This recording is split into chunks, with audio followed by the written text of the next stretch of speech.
Hey everybody, welcome back. This time I'm going to do a video on the C10 cab here, kind of show you guys some of the steps and processes of doing some of the primer and the body work, prepping for paint on a project that you might have. I'm going to kind of go over some of the stuff I use and kind of the process and how I do things. Can't really show the sheet metal and kind of the body filler side of it, just because I already had that done when I primed this before I started the channel. So I can show you that, guys, at a later date when I do the fenders and the bed. But for now, we're just gonna work on kind of the primer up side of it. So kind of show you guys how I do it. So on here, I basically have kind of done some sanding in different spots to kind of give you an idea of how I do things. I didn't do the whole cab yet because I just kind of wanted to make this video to show you. I've just done a little bit of sanding on the back here, the top. The actual top of the cab is done, and then the dash is almost done, the back panel here, and I started on the roof a little bit too to show you guys.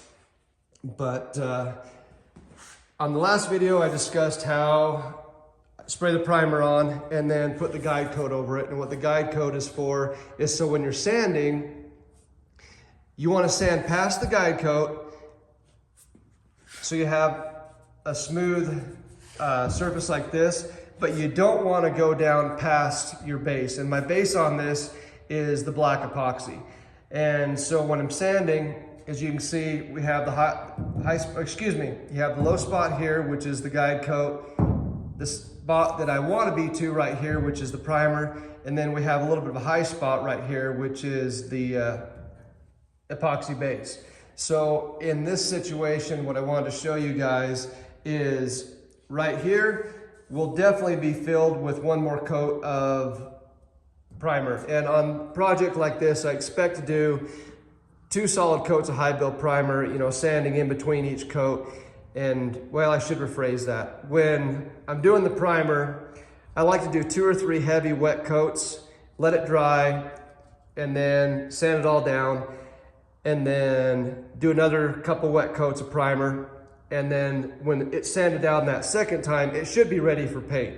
And so again, this is the first coat of primer essentially, where I've had, you know, 2 or 3 wet coats. And I hope I'm making sense on this. I hope you guys are following me okay. Sometimes I don't explain things very well, but on something like this, where you have, so here's a low spot, here's a low spot, and here's a kind of a low spot. This will get covered really well on the next primer application. So this would sand out and be smooth just fine. Spots like this are a little bit too low. And if I would have done a little bit better prep on the sheet metal and body filler side, I probably wouldn't have to deal with this. But I obviously missed a couple spots here. So on something like this, I like to use this 3M finishing glaze. And basically it goes on like filler, but you can put it on top of primer. Whereas normal body filler, you just want to put over metal or epoxy. And that stuff you want to do just really thin. I mean, we're talking like 1 millimeter, 2 millimeters thick. You don't want to do it very thick at all. It's just basically a skim coat. And what I'll do is I'll scuff this up in these areas, and then I'll put a whole skim coat across this whole panel here, and then I will block it down. And that should take care of my low spots. And then shoot my primer one last time, and then sand it out, and I should be good to go. So I just wanted to show you guys like a couple of the areas. Again, something like this would be okay with another primer application. Something like this and this, it's kind of more than I want to do with primer. So that's where that glaze comes in. And then as you can see right here, this is where it's starting to sand down to the epoxy. So I don't want to sand this area anymore, because if you cut through the epoxy and get to bare metal, then you have to reseal that with some more epoxy. So in the areas, if you do actually sand through and get down to bare metal, it's not the end of the world, but you do want to put a coat of epoxy over that if you guys do sand through that. So kind of show you up front here on the dash, this has all been sanded out. And again, this is actually the epoxy right here. This isn't the guide coat.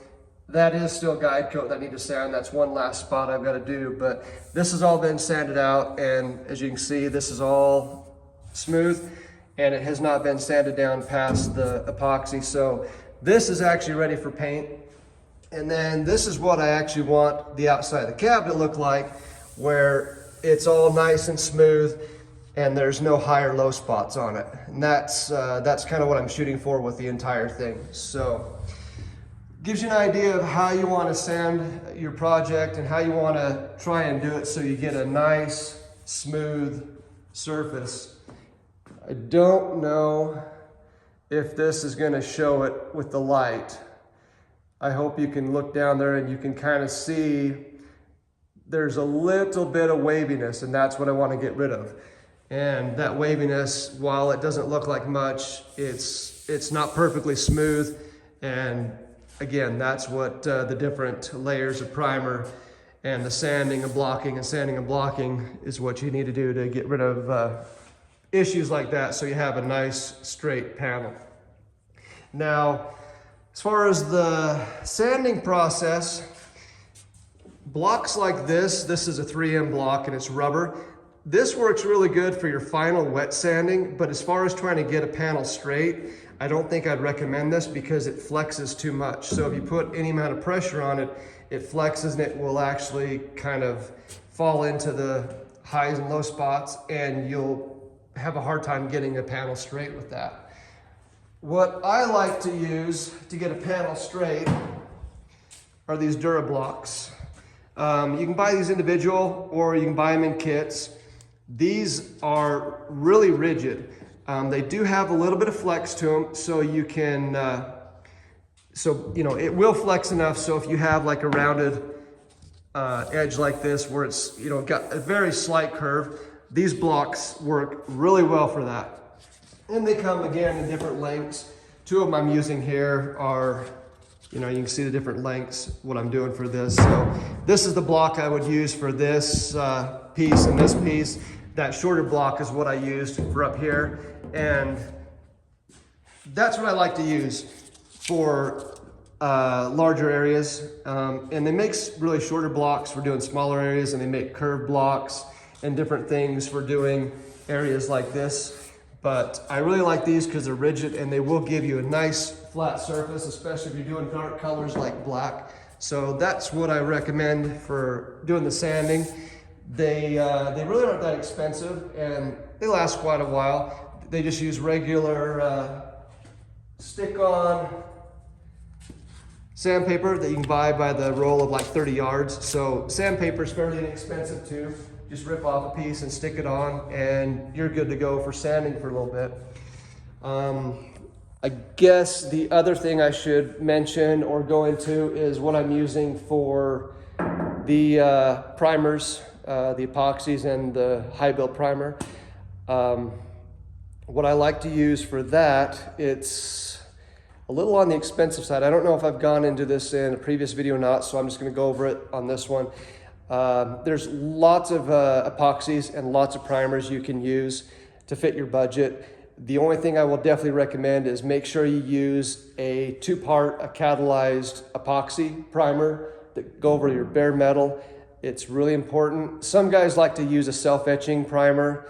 I'm not gonna say I like that or dislike it. I'm just gonna say I like the epoxy primers a lot better for what I've done in the past. So I personally like epoxy primers.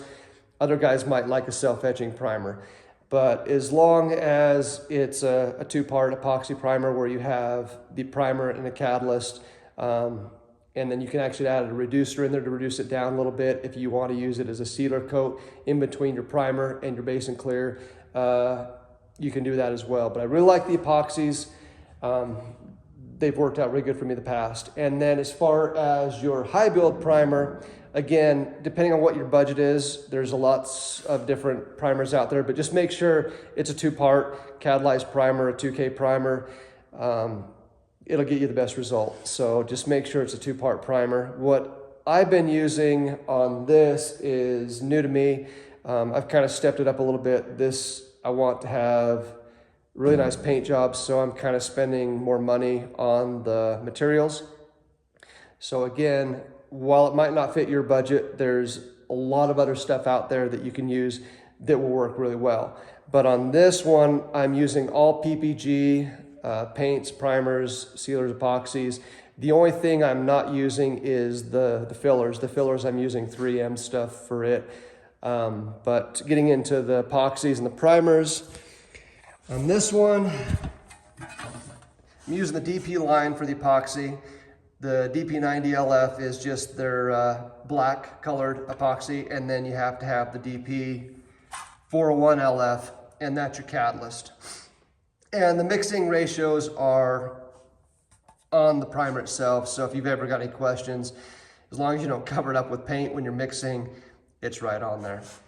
And then as far as the high build primer, I'm using the, again, PPG K36, and then the K201 catalyst. So those are the two that I'm using for this one, and I will use that over the whole vehicle. Again, it's on the expensive side. The last time I bought a gallon mixed out of the epoxy, it was roughly $500 for the quart of the catalyst and the gallon of the, excuse me, I take that back. It is a 2-to-1 mix ratio. So when I buy the epoxy, you get a gallon of the epoxy and you get 2 quarts of the catalyst. So in fact, you end up with a gallon and a half mixed out. Anyway, that ran me about $500. So again, on the expensive side. And then I just purchased another gallon of the K36 with the catalyst. And on that, if I remember right, it ran me right around $500 as well. And that does not mix out quite as much. I think it's a 5-to-1 mix ratio if I remember right. So you get a little bit over a gallon with that, you know, like 5 quarts when you're all said and done pretty much with that. So you get a little bit less and it costs about the same as with the epoxy.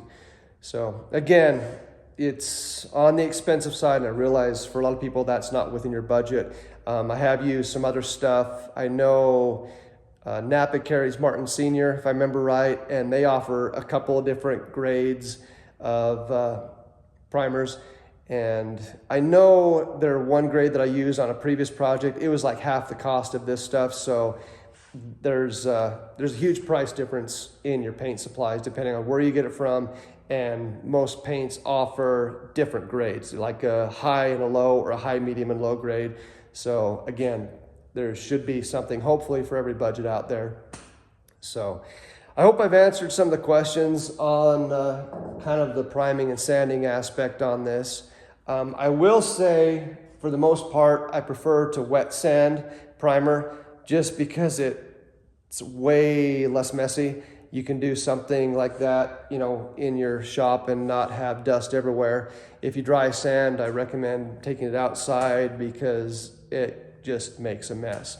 So I prefer to wet sand, but there's a lot of times when, you know, you have to dry sand, or, you know, there's really not a better way to do it. Wet sanding, dry sanding.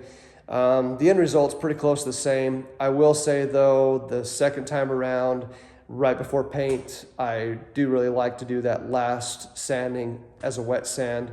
And I guess I should mention the grits I use. So for the most part, I use a 320 to 400 grit to do most of the sanding, especially the first time around.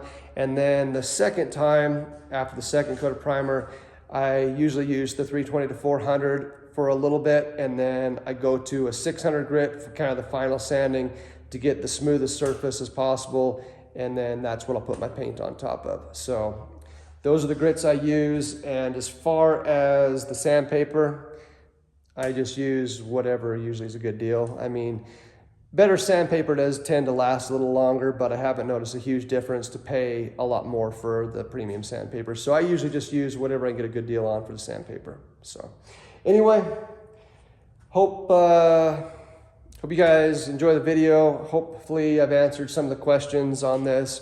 And next step is going to be to get this thing all sanded out, get these top areas taken care of with just a little bit of glaze. And then I will probably come back and do another video, show you guys this thing when it's all sanded out, and then probably do a two-part video that have it all where it's sanded out, and then come back and show you guys it and its second coat of primer. So try and get that done soon. Till then, thanks again for watching, and we'll see you guys later.